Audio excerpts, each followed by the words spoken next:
Hello everyone, நான் மணிமாறன். நம்ம இந்தியாவில் வந்து ஒரு அமேசிங்கான ஒரு மூமெண்ட் வந்து நடந்திருக்கு. அதுவும் இல்லாமல் நம்ம இந்தியாவில் இருக்கிற எல்லாருமே வந்து இந்த ஒரு விஷயத்தை பற்றி தான் வந்து பேசிக்கிட்டு இருக்காங்க. அது என்னன்னால் ரெட் மூன், அதாவது இரத்த சந்திரன். ஏன் இந்த சந்திர கிரகணத்தை பற்றி எல்லாருமே வந்து பேசிகிட்டு இருக்காங்கனால், இது வந்து நார்மலாக இல்லாமல் ஒரு ரெட் கலரில் வந்து மூணு வந்து இருந்ததுனால இதை பற்றி வந்து எல்லாருமே வந்து போஸ்ட் பண்ணிக்கிட்டு இருக்காங்க. சோஷியல் மீடியாவிலும் சரி, நியூஸ்லேயும் சரி, நிறைய பேர் வந்து இதை பற்றி பேசிக்கிட்டு இருக்காங்க அப்படின்றத தெரிஞ்சுக்கோங்க. ஸோ இந்த மாதிரி இன்ட்ரெஸ்டிங்கான ஸ்டஃப்பை பற்றி நீங்கள் வந்து தெரிஞ்சுக்க நம்ம சேனலுக்கு சப்ஸ்கிரைப் பண்ணி சப்போர்ட் பண்ணுங்கள். ஸோ ஏன் இப்படி வந்து ரெட் மூன் வந்து கிரியேட் ஆச்சு, அதுக்கு பின்னாடி இருக்கிற சயின்ஸை பற்றி தான் நம்ம இந்த வீடியோவில் வந்து பேச போகிறோம்.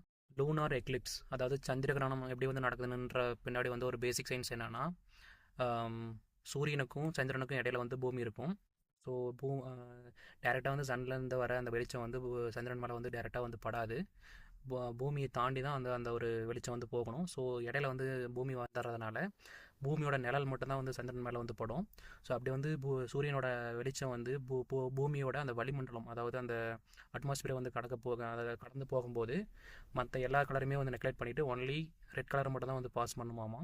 ஸோ அந்த ரெட் கலர் வந்து சந்திரன் மேலே, அதாவது மூன் மேலே விழும்போது அது பார்க்குறதுக்கு வந்து ரத்தம் மாதிரி தெரியும், அதாவது ரெட் மூனாக வந்து உங்களுக்கு வந்து தெரியும். ஸோ இந்த மாதிரி எஸ்டர்டே நீங்கள் வந்து பார்த்தீங்கன்னா டெல்லி, மும்பை, சென்னை, கோயம்புத்தூர் இங்கே இருக்கிற எல்லாருமே வந்து இந்த ஒரு ரெட் மூனை வந்து பார்த்து ரொம்பவும் ஆச்சரியமாக வந்து பார்த்து ரசிச்சிருக்காங்க.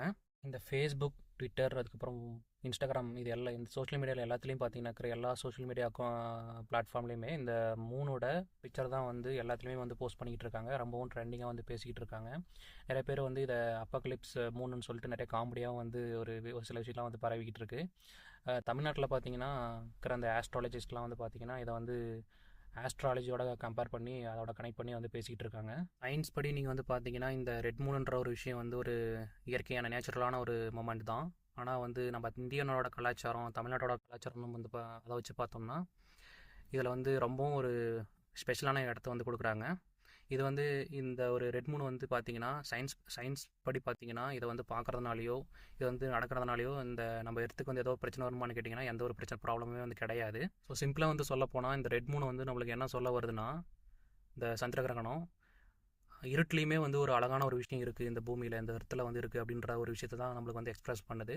நீங்கள் அந்த ரெட் மூனை நீங்கள் வந்து பார்த்தீங்களா அப்படின்றத வந்து கமெண்ட் பாக்ஸில் வந்து சொல்லுங்கள், நானும் தெரிஞ்சுக்கிறேன்.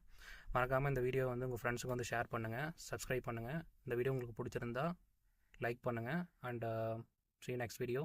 நான் தான் உங்களோட மணிமாறன். தேங்க்ஸ் ஃபார் வாட்சிங். See you.